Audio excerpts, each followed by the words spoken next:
Hey everyone, Kayla with Ressio here, going through your company overview tab located in your left-hand navigation.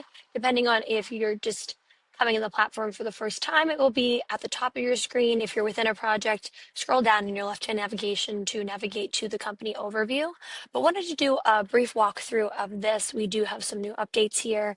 The purpose of the company overview page is to allow you to see all of your projects in one dashboard that we then can come into, call out anything that's upcoming or overdue, as well as filter down based on the project stage or some additional filters that we have recently added.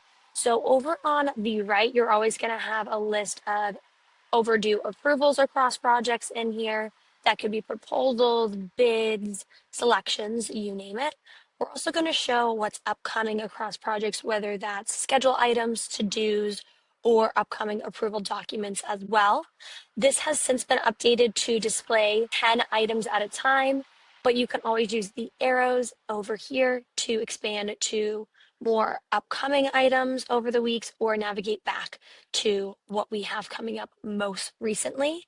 The additional filters we have also added are these little filter widgets located at the end of each project name. If we click on that, it's going to filter down our coming up in our approvals based on the project selected, or you can even go ahead and projects, and you'll see which projects are selected right up here at the top of the right-hand side of your screen. So really excited about these additional filtering capabilities and ability to just make this a little bit cleaner and more streamlined for you and your team. If you're a current Ressio customer, please reach out to your customer success coach or manager with any questions. And if you're newer to Ressio, we'd love to schedule a demo. Definitely reach out. Thanks so much, everybody.